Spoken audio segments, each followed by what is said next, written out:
Hai guys, welcome back to iCast in Maxi Podcast.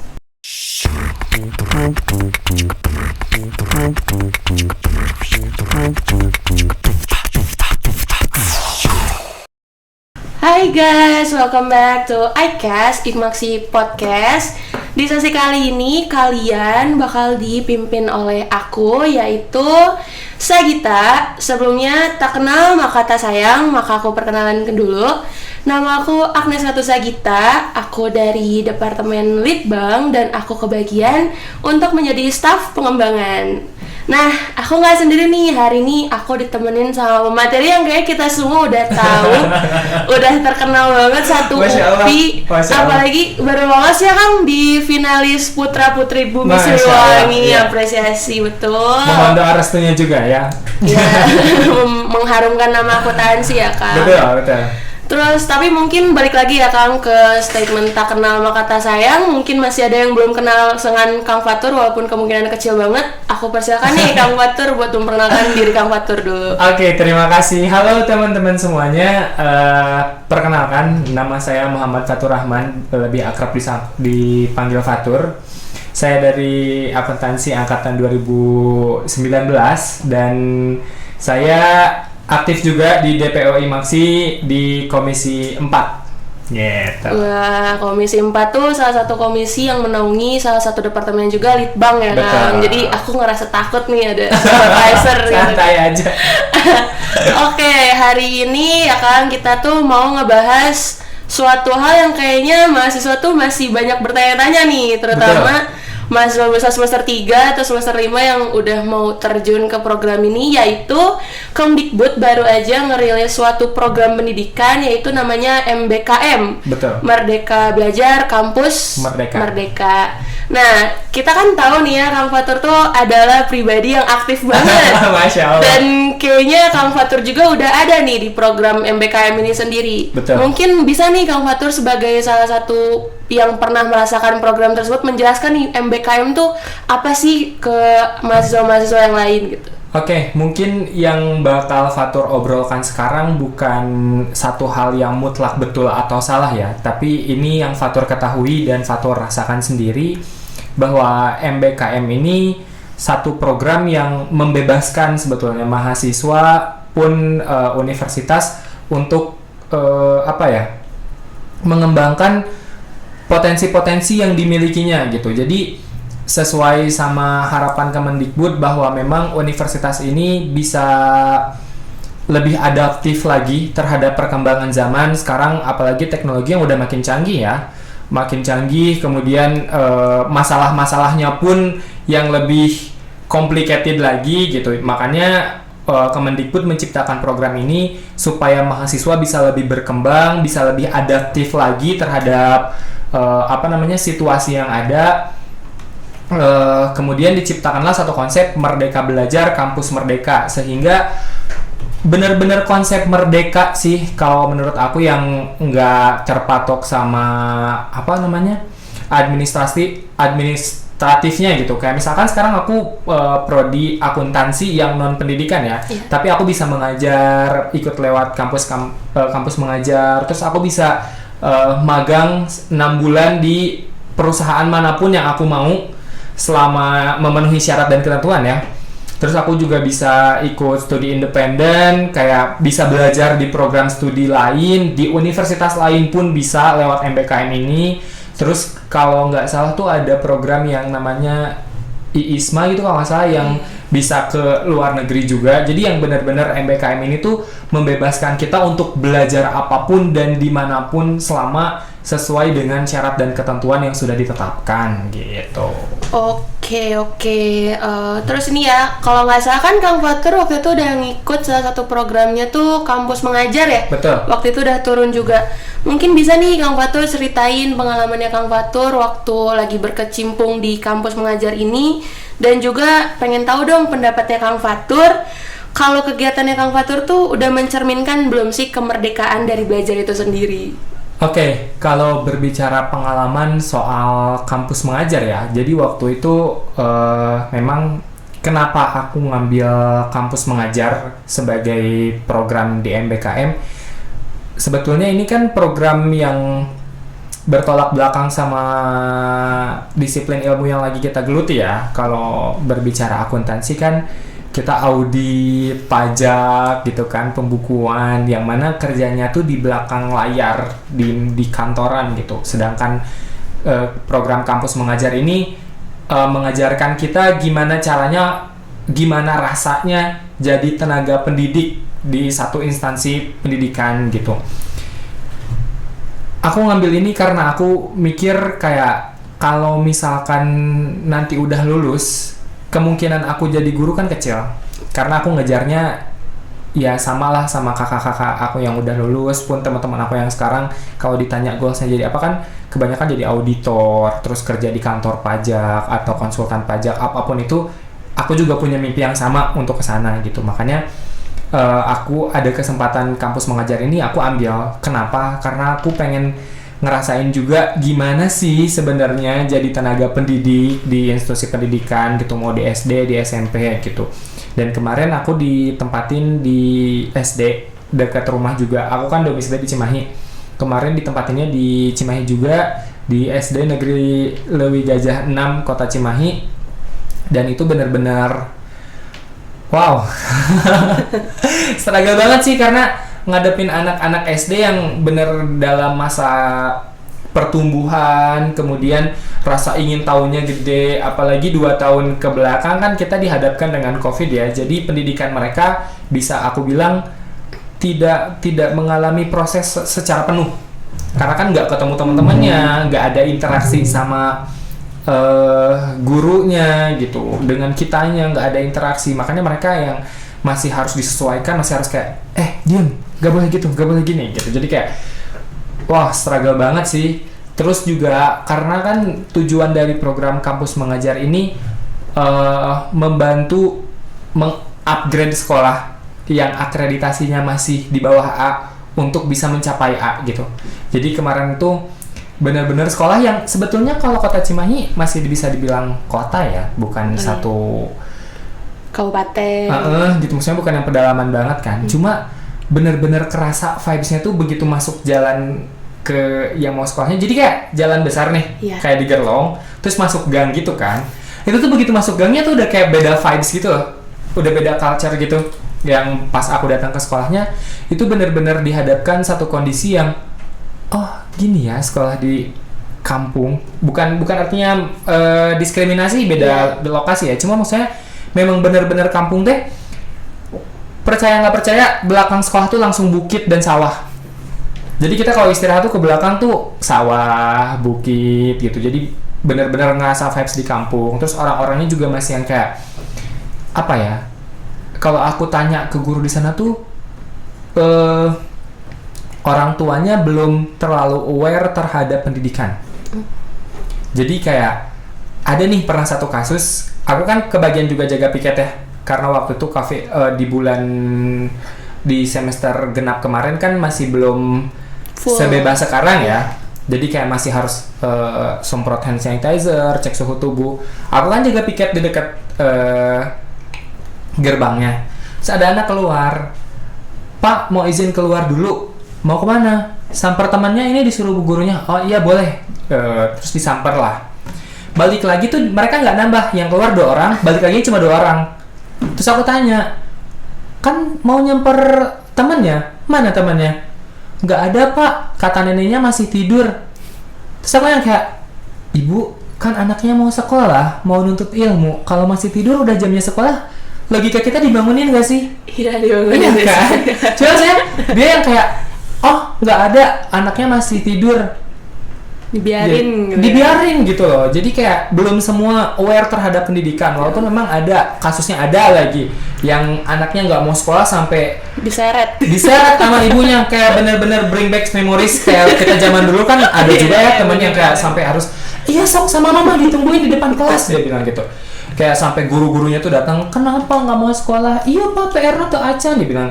"PR-nya belum dikerjain." "Udah nggak apa-apa, nggak usah mikirin PR, ayo naik, yang penting mau sekolah," katanya. Jadi guru-guru di sana tuh mikirnya yang penting dateng. Kemampuan anak kasarnya tuh seadanya, nggak apa-apa, yang penting dia mau belajar deh sama gue gitu. Jadi memang Wah, jadi tenaga pendidik di sana luar biasa banget sih, apalagi selain dari culture masyarakatnya yang belum bisa se-aware itu terhadap pendidikan, terus anak-anaknya juga masih yang pergaulannya tuh bener-bener campur aduk gitu loh, nggak yang tertata. bukan tertata, terjaga gitu loh. Jadi kayak kalau di kelas tuh bahasanya belum bisa yang bahasa halus, masih yang kayak belum, ya kasarnya gimana ya, susah ngejelasin. Pernah satu kejadian, aku kan ada guru yang nggak bisa masuk. Pak, dipanggilnya Bapak waktu itu karena kita soalnya di institusi pendidikan, jadi kita harus profesional, dia bilang gitu kan. Terus, Pak, saya hari ini nggak bisa masuk, minta tolong digantiin, bisa ya? Oh iya Bu, boleh. Saya harus ngapain? Aku bilang, karena kan aku bukan PGSD yang ngerti harus gimana membawa itunya kan. Ini aja Pak, kasih pelajaran soal ini, nanti kalau udah suruh kerjain soalnya yang ini, katanya gitu. Oke Bu. Terus kayak si anaknya tuh, kalau aku yang masuk tuh dia kayak mas-masan gitu. Terus kalau aku nanya juga kayak susah gitu kan. Terus oke deh, kalian kerjain tugasnya, aku bilang gitu kan. Kalau tugas di SD tuh kan sebetulnya gampang banget nggak sih? Kayak gampang. Kalau ada tugas tuh pasti ada wacananya dulu kan. Jadi kayak jawabannya tuh lu tinggal baca doang aja tuh kan. Ketemu jawabannya. Ini nih anak satu nggak ngerjain. Jadi kalau yang lain tuh kayak ini jawabannya apa, cari di buku, ngerjain gitu. Dia mah enggak, yang kayak bukan teriak-teriak tapi kayak mana emang gini gitu kan. Ya anak laki-laki ya. Bener. Pas semuanya, terus aku mikir kayak ini mah harus ada challenge-nya. Yang udah boleh dikumpulin, kan heboh tuh, udah dikumpulin. Nah, yang tadi teriak ini itu terakhir ngumpulinnya, dan dia tuh nggak yang kayak teman-teman yang lain, Pak ini udah selesai, nggak. Dari jauh bukunya nih dilempar, terus juga yang kayak ini kalau anak gue udah gue bilang begitu. Tapi namanya kita numpang di orang kan nggak mungkin kita yang bisa marah-marah kan. Apalagi pernah tuh ada yang namanya anak SD ya, kadang suka kesenggol dikit lapor orang tua. Bapaknya nyamperin, taunya badannya gede, tatoan botak. Ya kita kan masih makin kayak, aduh nih kita kalau macem-macem kita nggak tahu orang tua dia yang bagaimana. Kalau datang yang kemarin botak terus tatoan gitu kan, mampus kita di kampung orang, bener kan? Kita numpang gitu, jadi kayak, aduh, benar-benar PR banget sih ngadepin anak yang 2 tahun udah online gitu. Apalagi bener-bener literasi sama numerasinya tuh kurang parah. Jadi kayak pernah tuh dapat juga ada soal ditanya siapa pemeran dalam cerita di atas. Jawabannya apa coba? Gunung Galunggung meletus. Yang ditanya tuh siapa loh? Dia sesederhana siapa jawabannya harus orang aja tuh nggak tahu. Ini kayak bener-bener PR banget sebetulnya ikut kampus mengajar tuh. Apalagi di tempatnya di yang kota tapi pinggirannya gitu. Bahkan ada yang belum bisa baca, kelas 2, kelas 5 tuh yang kayak disadarin huruf M sama N aja tuh bingung bedainnya gimana. Kalau M tuh 2 lekukannya, kalau N 1 gitu. Sampai yang kita tiap hari tuh ngasih PR ke dia, tulisin Ibu Budi, ini saya. Itu tuh benar-benar kayak keluarin kertasnya, kita tulisin, ini kamu hafalin di rumah, besok kita ketemu lagi. Sampai yang kayak, Pak, aku mau baca gitu. Kayak baru bisa, dan guru-gurunya sampai kayak, Pak, makasih banyak kita udah dibantu. Ini mah kalau sama saya tuh susah bisa belajarnya, tapi sama Bapak baru 2 bulan udah bisa baca. Gitu kayak benar. Akhirnya dari kerjaan kita selama ini teh ada yang berhasil gitu. Terus kalau masalah sebetulnya mencerminkan nggak sih Merdeka Belajar dengan program yang aku ikutin? Kalau dibilang mencerminkan atau enggak, aku bisa bilang mencerminkan sih, karena enggak melulu yang aku kuliah di akuntansi, ya udah tur belajarnya soal akuntansi, ikut programnya yang berhubungan dengan akuntansi, enggak. aku bebas ngambil apapun. Dan kampus mengajar ini yang nggak sesuai sama disiplin ilmu aku gitu ya, maksudnya bukan latar belakang pendidikan, dan aku masih bisa join di sana. Aku benar-benar belajar cara ngadepin anak di dunia pendidikan seperti apa, karena kan walaupun teori-teorinya ada, tapi kan prakteknya juga berpengaruh ya, nggak yang melulu soal teori gitu. Kayak prakteknya juga ada cara ngadepin anak, kemudian kemarin cara bikin apa ya istilahnya, kalau di kita tuh anggaran belanja dan pendapatannya kemarin tuh diajarin, aku lupa nama aplikasinya apa, diajarin sama ibunya, terus administrasi sekolahnya. Kemarin juga gimana kita bikin satu program kerja di sekolahnya, kayak kemarin tuh kan gak ada dana untuk ini ya, untuk pentas seni karena masih online kan. Tiba-tiba teman-teman dari kampus mengajar, karena kan satu sekolah tuh 5, bisa nggak minta dibikinin acara perpisahan kelas 6? Terus semuanya kayak bingung gitu ya. Ada dananya nggak bu? Kita karena kan pasti kan kayak panggung, kostum, konsumsi yang gitu-gitu kan, kita mikirin itu. Tapi ini kayak nggak ada dananya, soalnya tahun pelajaran 2021-2022 ini waktu semester 1-nya kan masih online, full online. Jadi kita yang kayak nggak nganggarin ini, nggak expect bakal bisa ngadain ini. Jadi ya kita akalin deh gimana ya, kayak kita yang kayak ya udah deh bu, kita coba dulu ya, gitu bilang gitu. Kita konsep, akhirnya bisa ngelaksanain satu program kerja yang no budget gitu, maksudnya minim budgetnya, ada yang keluar tapi minim gitu.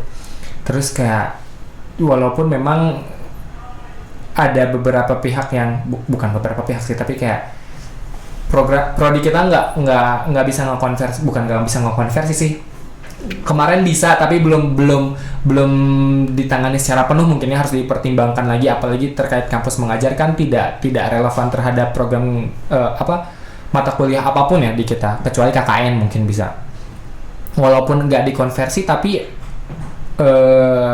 aku ngerasa nggak masalah karena ya aku bisa merdeka belajar di lapangan langsung gitu sih sebenarnya. Kalau ditanya sudah mencerminkan atau belum, aku ngerasa sih udah gitu. Wah, berarti pengalamannya lumayan challenging ya. Betul. Agak challenging dari segala sisi ditempa ya Bapak satu ini. Oke, berarti sebenarnya MBKM ini kalau kita lihat untuk mahasiswa tuh jatuhnya kita tidak hanya mendapat gitu, tapi kita juga dikasih kesadaran bahwa wah, keadaan di sekeliling kita tuh masih ternyata butuh pembaruan, penyempurnaan lagi. Dan Kang Fatur udah merasakan ya, walaupun Cimahi loh gitu. Cimahi walaupun kotanya masih baru ya, kita terbentuk mulai tahun 2001 secara administratif, berarti kan baru 21 tahun Cimahi dibandingin kota Bandung yang udah berapa ratusan, 300 sekian gitu. Wah, iya ya, baik. Masih banyak yang harus diperbaiki lah gitu. Memang calon wali kota Cimahi nih kalau lihat. Oke, selanjutnya mungkin ada lagi nih pertanyaannya. Mungkin Kang Fatur yang sudah merasakan, tadi kan Kang Fatur bilang nih bahwa MBKM memang sudah menunjukkan banget merdekanya belajar untuk Kang Fatur. Tapi menurut Kang Fatur ini merdeka belajar tuh penting gak sih untuk mahasiswa? Dan ini kan akan melit ya ke pertanyaan selanjutnya, apakah MBKM tuh perlu atau mandatory untuk kita ambil? Karena mungkin ngerasa kayak karena masih baru gitu ya, jadi kayak ini pas gak ya, ini sesuai gak ya, atau malah kalau kita ikut-ikutan kita cuman FOMO aja sebenarnya gitu. Jadi gimana nih tanggapannya Kang Fatur? Oke, tadi berbicara merdeka belajar tuh merdeka dalam belajar tuh penting atau enggak ya? Iya. Sebetulnya kalau kita ambil makna daripada merdeka itu sendiri kan, kita bebas dari penjara apapun sebetulnya, secara sederhananya gitu, dari penjajahan apapun, mau penjajahan dari luar maupun penjajahan dari dalam diri sendiri. Kalau berbicara merdeka dalam belajar itu penting atau enggak, pada hakikatnya kita manusia yang merdeka. Dalam hal apapun kita harus merdeka sebetulnya. Kalau aku mikirnya sesederhana ini, kamu ngerjain sesuatu tuh untuk apa sebenarnya? Pun dalam belajar, kamu belajar nih mau untuk apa, mau ngejar apa, mau belajar yang kayak gimana. Kalau kamu udah tahu itu dan kamu bisa merealisasikan itu, kamu udah merdeka berarti. Sesederhana itu sebetulnya. Jadi jangan jauh-jauh kayak Merdeka Belajar tuh kita yang dibebasin sama prodinya gitu, bebasin sama universitas, dibebasin sama kementerian untuk belajar dimanapun dan kapanpun dan belajar apapun. Sesederhana kamu tahu belajar itu untuk apa, itu tuh udah merdeka sebetulnya. Dan itu wajib yang harus wajib banget dilakukan sama setiap orang pelajar, tahu yang dikerjain untuk apa, itu udah merdeka. Karena ketika kita ngerjain sesuatu tapi kita nggak tahu tujuannya untuk apa, kenapa kita harus belajar itu, kenapa kita harus belajar ini, kenapa kita harus ngerjain ini, kenapa kita harus ngerjain itu, berarti kita zalim, ngerjain sesuatu yang bahkan kita aja nggak tahu manfaatnya untuk apa, tujuannya untuk apa, kan ke sana arahnya. Jadi merdeka dalam belajar itu penting atau enggak? Penting banget kalau menurut aku. Kemudian tadi soal sebetulnya MBKM ini penting nggak sih Kang kita ambil sebagai orang baru ya? Maksudnya masih semester 3, semester 5, kemudian semester 1 atau mungkin teman-teman dari 2022 yang nonton nih. Penting nggak sih Kang kita ngambil MBKM?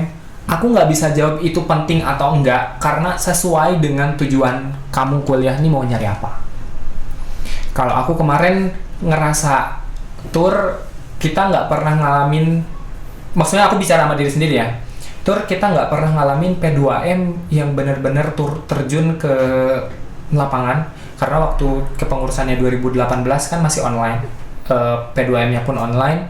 Waktu P2M-nya IMAKSI yang tahunnya Fatur jadi pengurus, itu lagi ada halangan waktu itu nggak bisa datang, yang di Nyawang, Nyawang Bandung. Ada harus ke Bekasi sama Kabumi, jadi nggak bisa ikut. Dan pada akhirnya kan berarti pengalaman P2M aku 0. Sedangkan aku kan orangnya yang pertama tuh suka kalau aku bisa bermanfaat untuk lingkungan sekitar, apalagi Cimahi loh, rumah gue gitu maksudnya, yang kayak masih perlu pembenahan gitu. Aku seneng banget untuk bermanfaat dan terjun langsung ke masyarakat, berhubungan dengan anak-anak, berhubungan dengan orang tuanya, terus berhubungan dengan guru-gurunya, itu bener-bener seneng banget. Itu tujuan aku, pengen ngerasain P2M dan bawa titel mahasiswa aku ke mereka. Bukan artinya sombong atau gimana, cuma saya kan ada beban khusus yang Tridharma Perguruan Tinggi dan sebagai mahasiswa. Ya, ini cara aku untuk merealisasikan itu. Itu tujuan aku yang pertama. Yang kedua, itu tadi karena aku habis lulus ini pengen dapet prospek kerja aku tuh ke yang arah kantoran di belakang layar gitu. Aku pengen juga ngerasain gimana sih jadi tenaga pendidik gitu. Makanya aku ngerasa penting untuk ngambil MBKM di program kampus mengajar ini. Tapi kalau misalkan teman-teman nih dari angkatan 2020, 21, 22 kayak Kang, aku mah pengen punya pengalaman bekerja di kantoran sebelum lulus gitu. Karena untuk bekerja juga itu penting kan ya. Walaupun memang dari prodi difasilitasi, tapi Kang, aku pengen duluan atau pengen ngikutnya yang dari kampus Merdeka MBKM gitu. Itu boleh banget, ada programnya tuh magang bersertifikat. Kalau misalkan kita magang yang angkatan aku ya, kayaknya di 2020 udah masuk ke magang bersertifikat ikut ke MBKM. Kalau di tahunnya aku yang kemarin aku laksanain di bulan Juni dan Juli itu kan cuma 7 minggu. Jadi tidak pun itu program dari prodi, jadi tidak bersertifikat sebetulnya. Kalau misalkan ikut yang MBKM kan itu yang ngadain kementerian. Jadi kementerian benar-benar mantau benar-benar mantau dia tuh ngapain aja di tempat magangnya. Karena MBKM tuh jangan salah, walaupun memang kita merdeka, ada ininya, ada laporan. Oh iya. Laporan harian, laporan mingguan, laporan awal, laporan tengah, laporan akhir itu tuh ada. Jadi kan benar-benar kementerian mantau banget kita ngapain aja tuh selama berkegiatan. Kalau yang aku kemarin kampus mengajar ya, yang magang aku nggak tahu tuh. Kayaknya ada juga. Jadi kementerian bisa ngeluarin sertifikat bahwa memang dia udah ikut program kita gitu. Jadi kayak balik lagi, penting atau enggak tergantung tujuan kamu mau cari apa sebenarnya di kuliahan ini gitu. Berarti ini buat mahasiswa yang kuliahnya masih ngangong-ngangong, kayaknya harus sudah mulai dipersiapin nih tujuannya apa ya, kuliah plannya terutama lulusnya. Terus bisa kita tahu juga ya nih kalau Kang Fatur tuh ternyata orangnya sangat-sangat berdedikasi gitu ya, mau memberikan dedikasi terutama Betul. untuk Cimahi mungkin. Betul. Ya, ayo Cimahi. Cimahi. Oke, udah kayak gitu. Dari tadi kan kita ngomongin Merdeka Belajar nih. Kita juga dari tadi ngomonginnya Merdeka Belajar itu didapat dari MBKM. Tapi mungkin kan adalah substitusi atau bahkan tidak perlu melalui platform, kita juga harus bisa mencari kemerdekaan itu sendiri. Mungkin Kang Fatur bisa nggak nih ngasih tips kepada para mahasiswa untuk mencapai kemerdekaan belajarnya mereka gitu di diri masing-masing mahasiswa itu, kira-kira tipsnya gimana nih dari Kang Fatur? Oke. Kalau sebetulnya berbicara soal kemerdekaan belajar itu berbicara juga kemerdekaan diri ya. Ini aku ngomong di sini bukan berarti aku udah hebat banget dalam hal kemerdekaan diri ya, tapi sama-sama belajar gitu. Yang pertama harus dilakukan ketika ingin mencapai kemerdekaan dalam belajar sih, aku rasa itu tadi yang udah aku sebutin, kita harus memerdekakan diri sendiri dulu. Bener-bener tahu tujuan kita ngerjain sesuatu itu untuk apa, mau cari apa, gimana cara nyarinya, terus kayak bisa ngukur, bisa nggak sih kita capai tujuan kita, capaian yang mana yang kita bisa capai duluan, itu dulu kalau mau merdeka dalam belajar tuh. Jadi kayak tidak menzolimi diri sendiri dengan menjajah. Dalam artian menjajah tuh kan kayak kalau dulu pribumi disuruh kerja sama Belanda kan, enggak, kamu kerja, nggak usah banyak nanya, langsung kerjain. Sama aja kan, dia tuh nggak ngerasain manfaatnya loh, dia malah capek sendiri, tubuhnya sampai yang kayak kerja rodi itu kan badannya sampai kurus gitu, kelihatan tulangnya aja, tapi dia nggak ngerasain manfaatnya, karena dia nggak tahu kerja untuk apa, untuk siapa, dan kenapa dia harus melakukan itu, kan kesana mikirnya. Jadi kalau misalkan memang ingin mendapatkan kemerdekaan untuk belajar, ya merdekakan dulu diri sendiri gitu. Jadi kayak udah tahu nih kamu kenapa harus ngelakuin itu, apa yang mau kamu cari, terus merdekakan diri dari overthinking. Itu penting banget. Waduh, itu berat ya bagi semua orang. Aku juga masih sering overthinking. Cuma maksud aku gini, mungkin tadi sempat disinggung, aku jadi finalis di PPBS tahun 2022 ini yang karantinanya bakal mulai tertanggal 24 nanti, hari Sabtu. Aku 3 tahun nunda ikut PPBS ini karena masih yang kayak, cocok nggak ya? Bisa nggak ya? Nanti kalau pesaing-pesaingnya udah yang hebat-hebat banget gimana nih? Karena kan pasti, dan kebuktian, kemarin tuh yang join tuh yang kayak udah pernah ikut duta bahasa lah, duta di kampus daerah, duta di daerahnya, Mojang Jajaka lah, itu mah udah yang kayak bener-bener hebat banget. Cuma yang satu yang aku pikirin, kalau kamu terus-terusan ngurung diri kamu sama yang kayak, oh aku takut, aku nggak berani, kapan kamu mau beraninya? Jadi aku bener-bener yang kayak, gak usah overthinking, kita coba, kita nggak akan tahu kalau kita nggak nyoba gitu. Jadi kalau udah tahu nih mau apa, tujuannya kemana, kenapa harus kayak gitu, beraniin, action, ini yang penting. Jadi kayak benar-benar merdekakan diri kamu gitu. Jangan kayak, tapi yang lain mah gini, tapi yang lain mah nggak ngerjain ini, tapi yang lain mah nggak ngerjain itu. Emang tujuannya sama? Kan nggak mungkin ya. Bukan nggak mungkin sih, tapi kayak pasti ada bedanya kan. Kayak misalkan orang ikut organisasi mah, oh aku pengen ngisi waktu luang, yaudah yang penting ada kegiatan berarti. Tapi kalau misalkan, oh aku pengen ningkatin public speaking aku pengen belajar untuk mengorganisasikan orang, memanage waktu, berarti kan treatmentnya pun beda, karena tujuannya juga beda gitu. Dan yang paling penting, kalau masih terpenjara dengan kayak, ih orang mah udah nggak gini, orang mah udah nggak gitu, pada akhirnya kita sendiri yang harus bertanggung jawab atas diri kita masing-masing gitu. Emang kalau mikirin orang tuh nggak ada habisnya. Betul. Ya Kang. Wah, Betul. Aku dulu gitu. Maksudnya aku nggak mau kalau ngerjain apa-apa tuh sendiri gitu. Pasti harus nyari teman dulu kan. Sampai akhirnya kemarin ikut kampus mengajar, teman-teman aku nggak ikut program apapun, maksudnya bukan program apapun, program di MBKM yang tidak ikut kampus mengajar, teman-teman aku ikutnya di MBKM yang lain. Aku beraniin ikut kampus mengajar ini sendirian karena pada akhirnya kalau kamu gerak sendiri, ya kamu ngerasain manfaatnya sendiri. Iya kan? Maksudnya apapun yang kita lakukan tuh manfaatnya balik lagi ke kita.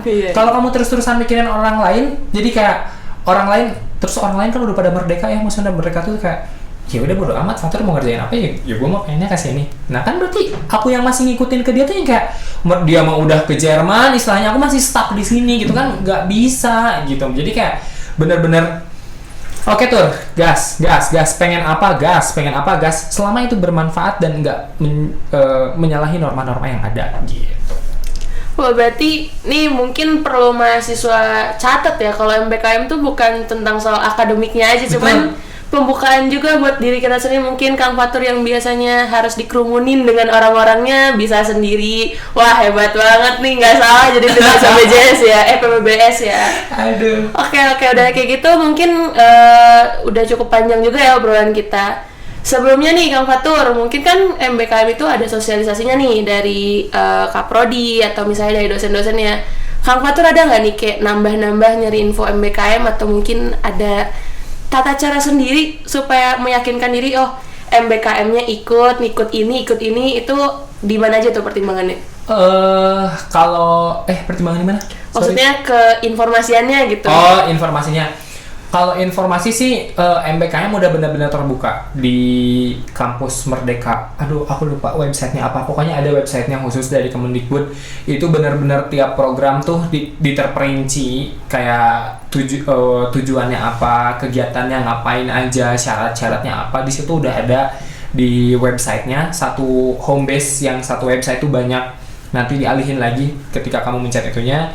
Kemudian akun Instagramnya juga ada, kampus mengajar ada Instagramnya sendiri, magang Merdeka ada Instagramnya sendiri, dan studi independen juga ada Instagramnya sendiri. Kalian bisa cari, itu benar-benar udah terbuka banget dan udah jelas menurut aku ya. Pun kalau misalkan nggak jelas bisa di DM dan itu tuh bakal dibales. Yang aku rasain kemarin tuh gitu. Kalau nggak tuh ada CP-nya. Kalau di di kampus mengajar tuh Kak Bimo Aryo apa Bima Aryo gitu, dia ada grup Telegramnya dan dia selalu ngasih informasi yang terupdate gitu. Jadi selain dari nunggu dari prodi, nanya ke prodi, kita udah bisa cari sendiri di website sama di Instagramnya gitu. Tapi sebenarnya kalau buat mahasiswa UPI sih, kalau susah tanya aja DM ke Kang Fatur. Boleh dong di-spill nih Kak, IG-nya apa nih kira-kira namanya nih? Instagram aku di @mfr27_ Muhammad Fatur Rahman, sebetulnya disingkat mfr27_. Yeah. Nah, bisa ya teman-teman, terutama mungkin dari akuntansi kita tanya langsung aja ke Kang Fatur ya, daripada susah-susah gitu. Oke, mungkin udah panjang banget nih pembahasan kita. Sebelum kita tutup, aku mau berterima kasih nih ke Kang Fatur buat segala informasinya. Semoga sukses terus, terutama di perdebutnya di PPBS ini. Semoga mendapatkan hasil yang terbaik ya, yang Kang Fatur. Amin. Minta doanya juga ke semua. Aku nggak berharap menang karena tidak menambah bonus ya. Itu mah aku minta selalu dikasih yang terbaik dan aku bisa menampilkan yang terbaik aja sih sebetulnya. Oke, terus mungkin sebelum aku ambil lagi nih, mungkin Kang Fatur ada closing statement yang mau disampaikan kepada para mahasiswa mengenai MBKM atau bahkan Merdeka untuk diri sendiri? Kalau closing statement mungkin nggak bisa yang panjang-panjang dan nggak bisa ngena ya, tapi yang aku pengen titipin ke kalian, kalau kalian tidak memerdekakan diri dari sekarang, ya nikmatilah penjajahan yang kalian lakukan kepada diri sendiri gitu. Jadi kayak kita tuh dikasih kontrol penuh atas tubuh kita di dunia itu sama Allah. Kayak jadi yang memenjarakan diri kita sendiri sebetulnya diri sendiri. Jadi kalau misalkan memang pengen merdekakan dulu diri dari diri sendiri gitu. Wah, keren banget nih ya sebuah merdeka ini. Oke, mungkin ini ya teman-teman, sekian dari kita ngebahas MBKM-nya. Mungkin kalau aku ringkas sedikit, MBKM secara tujuan formalnya adalah untuk mempersiapkan para mahasiswa menghadapi dunia kerja yang sebenarnya, yaitu memberikan pengalaman yang memang komprehen dengan lapangannya nanti. Tapi selain dari tujuan formal, juga ada tujuan informal di mana kita memerdekakan diri kita sendiri, baik secara akademik ataupun secara pola pikir. Betul. Gitu ya. Nah, udah nih, sekian dari aku. Kita udah panjang banget pembahasannya.